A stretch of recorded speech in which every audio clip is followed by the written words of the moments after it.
Hello दोस्तों, आज की कहानी का नाम है खुचर। ये कहानी प्रेमचंद की सामाजिक और मानवीय मूल्यों को दर्शाने वाली कहानियों में से एक है। चलिए कहानी का वाचन प्रारंभ करते हैं। बाबू कुंदन लाल कचहरी से लौटे तो देखा कि उनकी पत्नी जी एक कुजरिन से कुछ साग भाजी ले रही है। कुजरिन पालक टके सेर कहती है, वह 1.5 पैसे दे रही है। इस पर कई मिनट तक विवाद होता रहा। आखिर कुजरिन 1.5 ही पैसे पर राजी हो गई। अब तराजू और बाट का प्रश्न छिड़ा। दोनों पल्ले बराबर न थे। एक में पसंगा था, बाट भी पूरे न उतरते थे। पड़ोसिन के घर से सेर आया। साग तुल जाने के बाद अब घाटे का प्रश्न उठा। पत्नी जी और मांगती थी, कुजरिन कहती थी, अब क्या सेर 2 सेर घाटे में ही ले लोगी बहू जी। खैर, आधा घंटे में वो सौदा पूरा हुआ और कुजरीन फिर कभी न आने की धमकी देकर विदा हुई। कुंदनलाल खड़े खड़े ये तमाशा देखते रहे। कुजरीन के जाने के बाद पत्नी जी लोटे का पानी लाई तो आपने कहा, आज तो तुमने जरा सा साग लेने में पूरे आधा घंटे लगा दिए। इतनी देर में तो 1005 का सौदा हो जाता। जरा जरा से साग के लिए इतनी ठाए ठाए करने से तुम्हारा सिर भी नहीं दुखता? रामेश्वरी ने कुछ लज्जित होकर कहा, पैसे मुफ्त में तो नहीं आते। ये ठीक है, लेकिन समय का भी कुछ मूल्य है। इतनी देर में तुमने बड़ी मुश्किल से एक धेले की बचत की। कुजरीन ने भी दिल में कहा, होगा कहाँ की गवारिन है, अब शायद भूलकर भी इधर ना आए। तो फिर मुझसे तो यह नहीं हो सकता कि पैसे की जगह धेले का सौदा लेकर बैठ जाऊं। इतनी देर में तो तुमने कम से कम 10 पन्ने पड़े होते। कल महरी से घंटों सिर मारा, परसों दूध वाले के साथ घंटों शास्त्रार्थ किया। जिंदगी क्या इन्हीं बातों में खर्च करने को दी गई है? कुंदन लाल प्रायः नित्य ही पत्नी को सदुपदेश देते रहते थे। यह उनका दूसरा विवाह था। रामेश्वरी को आए अभी 2 ही 3 महीने हुए थे। अब तक तो बड़ी नंद जी ऊपर के काम किया करती थी। रामेश्वरी की उनसे न पटी। उसको मालूम होता था, यह मेरा सर्वस्व ही लुटाए देती है। आखिर वो चली गई, तब से रामेश्वरी ही घर की स्वामिनी है। वो बहुत चाहती है कि पति को प्रसन्न रखे, उनके इशारों पर चलती है। एक बार जो बात सुन लेती है, गांठ बांध लेती है, पर रोज ही तो कोई नई बात हो जाती है और कुंदन लाल को उसे उपदेश देने का अवसर मिल जाता है। एक दिन बिल्ली दूध पी गई। रामेश्वरी दूध गर्म करके लाई और स्वामी के सिरहाने रखकर पान बना रही थी कि बिल्ली ने दूध पर अपना ईश्वर प्रदत्त अधिकार सिद्ध कर दिया। रामेश्वरी यह अपहरण स्वीकार न कर सकी। रुल लेकर बिल्ली को इतने जोर से मारा कि वो 2-3 लुढ़कियां खा गई। कुंदनलाल लेटे लेटे अखबार पढ़ रहे थे। बोले, और जो मर जाती? रामेश्वरी ने धिठाई के साथ कहा, तो मेरा दूध क्यों पी गई? उसे मारने से दूध मिल तो नहीं गया। जब कोई नुकसान कर देता है तो उस पर क्रोध आता ही है। ना आना चाहिए। पशु के साथ आदमी भी क्यों पशु हो जाए? आदमी और पशु में इसके सिवा और क्या अंतर है? कुंदनलाल कई मिनट तक दया, विवेक और शांति की शिक्षा देते रहे। यहाँ तक कि बेचारी रामेश्वरी मारे ग्लानि के रो पड़ी। इसी भांति एक दिन रामेश्वरी ने एक भिक्षुक को दुत्कार दिया तो बाबू साहब ने फिर उपदेश देना शुरू किया। बोले, तुमसे न उठा जाता हो तो लाओ मैं दे आऊं। गरीब को यूं न दुत्कारना चाहिए। रामेश्वरी ने त्योरिया चढ़ाते हुए कहा, दिन भर तो तांता लगा रहता है, कोई कहां तक दौड़े। सारा देश भिखमंगों ही से भर गया है शायद। कुंदन लाल ने उपेक्षा के भाव से मुस्कुराकर कहा, उसी देश में तो तुम भी बसती हो। इतने भिखमंगे आ कहां से जाते हैं? ये सब काम क्यों नहीं करते?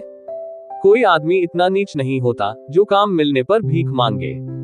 हाँ, अपंग हो तो दूसरी बात है। अपंगों का भीख के सिवा और क्या सहारा हो सकता है? सरकार इनके लिए अनाथालय क्यों नहीं खुलवाती?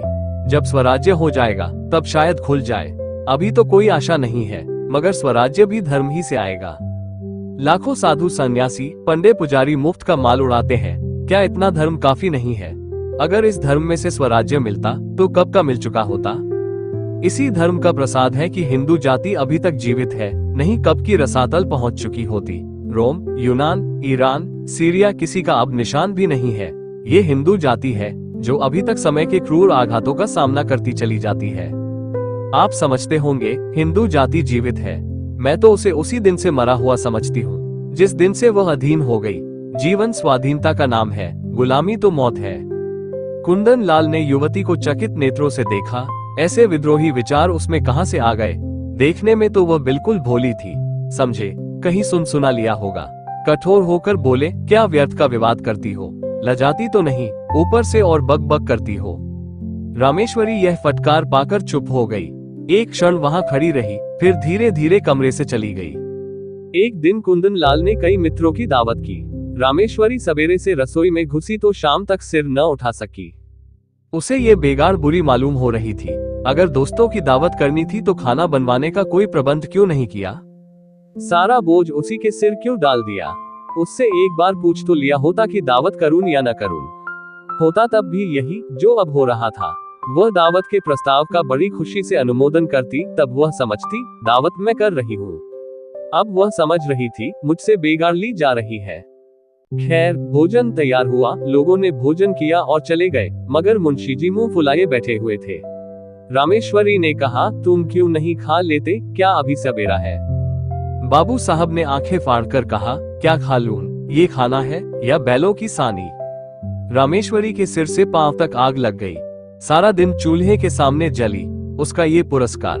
बोली, मुझसे जैसा हो सका बनाया। जो बात अपने बस की नहीं है उसके लिए क्या करती? पूरियां सब सेव है होंगी, कचौड़ी में इतना नमक था किसी ने छुआ तक नहीं होगा।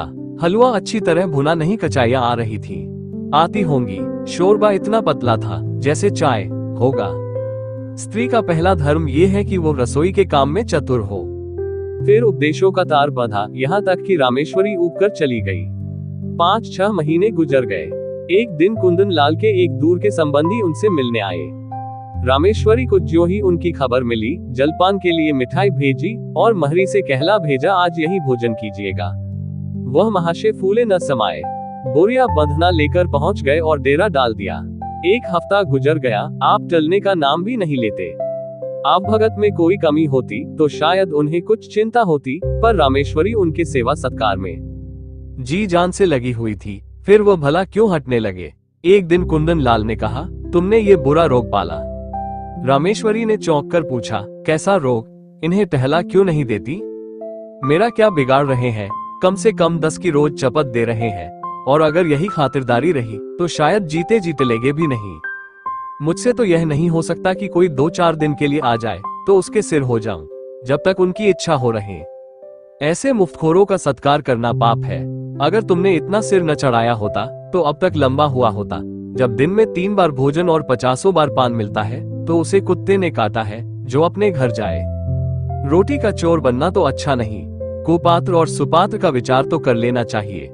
ऐसे आलसियों को खिलाना पिलाना वास्तव में उन्हें जहर देना है। जहर से तो केवल प्राण निकल जाते हैं। ये खातिरदारी तो आत्मा का सर्वनाश कर देती है। अगर यह हजरत महीने भर भी यहाँ रह गए तो फिर जिंदगी भर के लिए बेकार हो जाएंगे। फिर इनसे कुछ न होगा और इसका सारा दोष तुम्हारे सिर होगा। तर्क का तांता बंध गया, प्रमाणों की झड़ी लग गई। रामेश्वरी खिसियाकर चली गई। कुंदन लाल उससे कभी संतुष्ट भी हो सकते हैं, उनके उपदेशों की वर्षा कभी बंद भी हो सकती है। ये प्रश्न उसके मन में बार बार उठने लगा।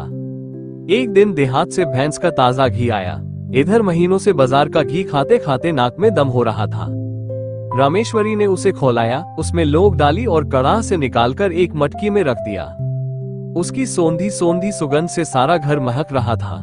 महरी चौका बर्तन करने आई तो उसने चाहा कि मटकी चौके से उठाकर छीके या आले पर रख दे, पर संयोग की बात, उसने मटकी उठाई तो वह उसके हाथ से छूटकर गिर पड़ी।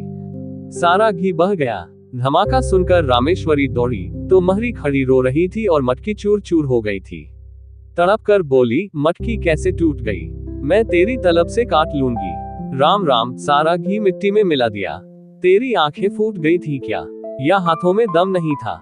इतनी दूर से मंगाया, इतनी मेहनत से गर्म किया, मगर एक बूंद भी गले के नीचे न गया।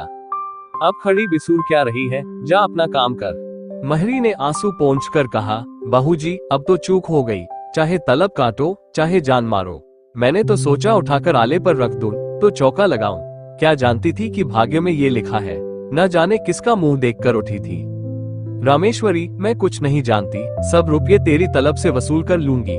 1 रुपया जुर्माना न किया तो कहना। महरी, मर जाऊंगी सरकार, कहीं 1 पैसे का ठिकाना नहीं है। रामेश्वरी, मर जा या जी जा, मैं कुछ नहीं जानती। महरी ने 1 मिनट तक कुछ सोचा और बोली, अच्छा काट लीजिएगा सरकार, आपसे सब्र नहीं होता, मैं सब्र कर लूंगी। यही ना होगा, भूखों मर जाऊंगी। जीकर ही कौन सा सुख भोग रही हूँ कि मरने को डरूं, समझ लूंगी।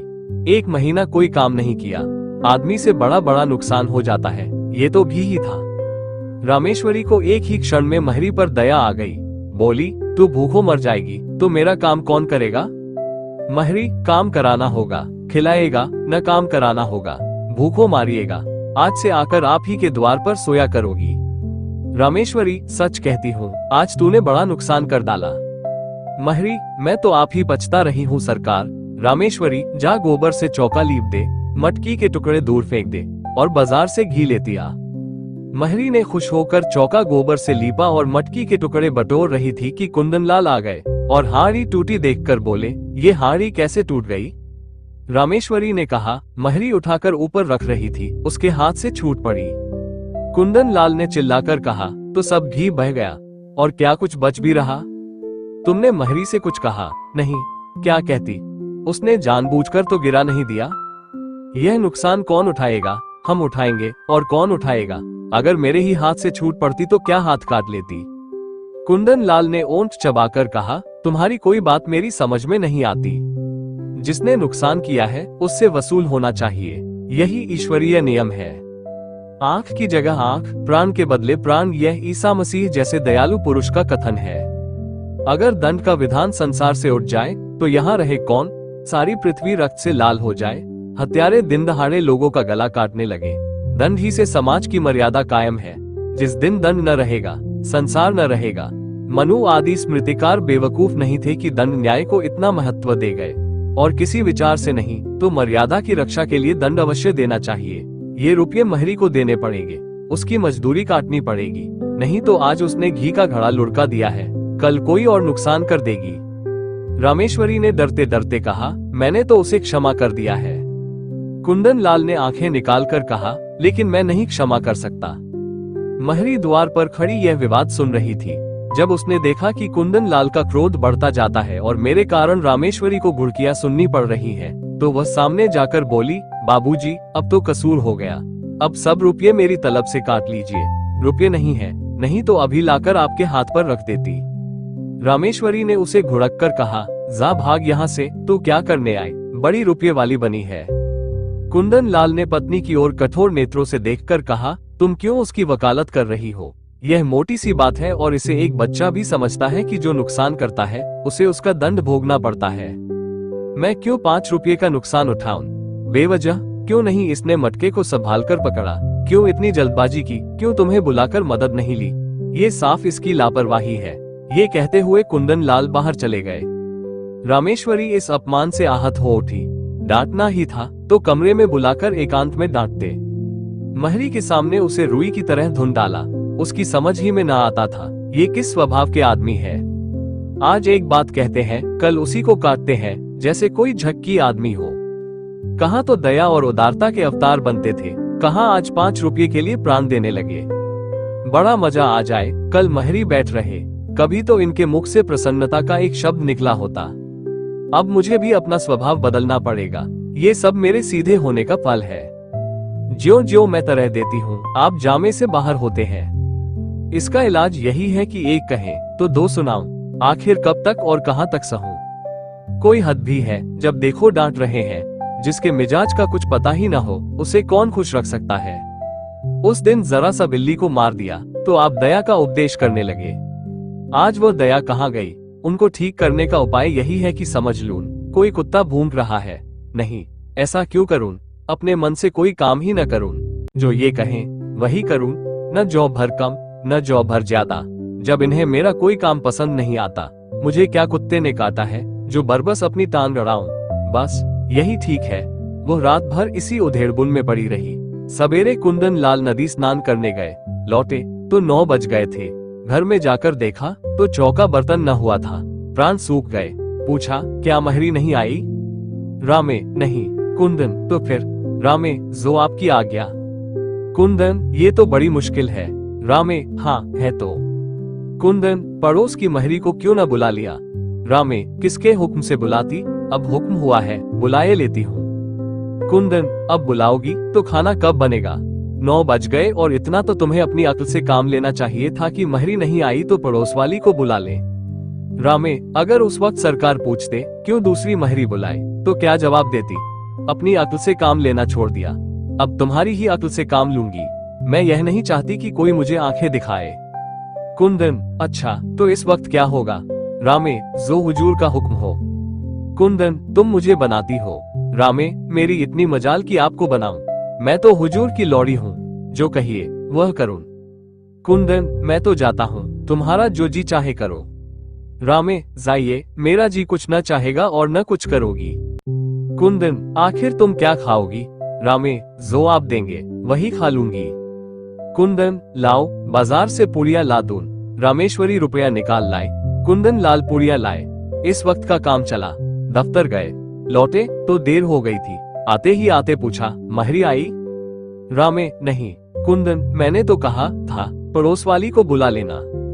रामे, बुलाया था, वो 5 रुपये मांगती है। कुंदन, तो 1 ही रुपये का फर्क था, क्यों नहीं रख लिया? रामे, मुझे ये हुक्म न मिला था। मुझसे जवाब तलब होता कि 1 रुपया ज्यादा क्यों दे दिया। खर्च की किफायत पर उपदेश दिया जाने लगता तो क्या करती? कुंदन, तुम बिल्कुल मूर्ख हो। रामे, बिल्कुल। कुंदन, तो इस वक्त भी भोजन न बनेगा? रामे, मजबूरी है। कुंदन लाल सिर थामकर चारपाई पर बैठ गए। ये तो नई विपत्ति गले पड़ी। पुड़िया उन्हें रुचती न थी। जी में बहुत झुंझलाए। रामेश्वरी को 2-4 उल्टी सीधी सुनाई, लेकिन उसने मानो सुना ही नहीं। कुछ बस न चला तो महरी की तलाश में निकले। जिसके यहाँ गए, मालूम हुआ महरी काम करने चली गई। आखिर एक कहार मिला, उसे बुला लाए। कहार ने 2 आने लिए और बर्तन धोकर चलता बना। रामेश्वरी ने कहा, भोजन क्या बनेगा? कुंदन, रोटी तरकारी बना लो, या इसमें कुछ आपत्ति है? रामे, तरकारी घर में नहीं है। कुंदन, दिन भर बैठी रही, तरकारी भी न लेते बनी। अब इतनी रात गए तरकारी कहाँ मिलेगी? रामे, मुझे तरकारी ले रखने का हुक्म न मिला था, मैं पैसा धेला ज्यादा दे देती तो? कुंदन लाल ने विवशता से दांत पीस कर कहा, आखिर तुम क्या चाहती हो? रामेश्वरी ने शांत भाव से जवाब दिया, कुछ नहीं, केवल अपमान नहीं चाहती। कुंदन, तुम्हारा अपमान कौन करता है? रामे, आप करते हैं? कुंदन, तो मैं घर के मामले में कुछ न बोलूं। रामे, आप न बोलेंगे तो कौन बोलेगा? मैं तो केवल हुक्म की ताबेदार हूँ। रात रोटी दाल पर कटी। दोनों आदमी लेटे। रामेश्वरी को तो तुरंत नींद आ गई। कुंदन लाल बड़ी देर तक करवटें बदलते रहे। अगर रामेश्वरी इस तरह सहयोग न करेगी तो एक दिन भी काम न चलेगा। आज ही बड़ी मुश्किल से भोजन मिला। इसकी समझ ही उल्टी है। मैं तो समझाता हूँ, ये समझती है। डांट रहा हूँ, मुझसे बिना बोले रहा भी तो नहीं जाता। लेकिन अगर बोलने का ये नतीजा है तो फिर बोलना फिजूल है, नुकसान होगा बला से। ये तो न होगा कि दफ्तर से आकर बाजार भागूं। महरी से रुपये वसूल करने की बात इसे बुरी लगी और थी भी बेजा। रुपये तो न मिले, उल्टे महरी ने काम छोड़ दिया। रामेश्वरी को जगाकर बोले, कितना सोती हो तुम? रामे, मजूरों को अच्छी नींद आती है। कुंदन, चिढ़ाओ मत, महरी से रुपये न वसूल करना। रामे, वह तो लिए खड़ी है शायद। कुंदन, उसे मालूम हो जाएगा तो काम करने आएगी। रामे, अच्छी बात है, कहला भेजोगी। कुंदन, आज से मैं कान पकड़ता हूँ, तुम्हारे बीच में न बोलूंगा। रामे, और जो मैं घर लुटा दूं तो? कुंदन, लुटा दो, चाहे मिटा दो, मगर रूठो मत। अगर तुम किसी बात में मेरी सलाह पूछोगी तो दे दूंगा, वरना मुंह न खोलूंगा। रामे, मैं अपमान नहीं सह सकती। कुंदन, इस भूल को क्षमा करो। रामे, सच्चे दिल से कहते हो ना? कुंदन, सच्चे दिल से। आज की कहानी समाप्त हुई। आशा करता हूँ कि वीडियो आपको पसंद आई होगी। ऐसी ही स्टोरी सुनने के लिए हमारी वीडियो को लाइक, शेयर और चैनल को सब्सक्राइब जरूर करें। धन्यवाद। जय हिंद।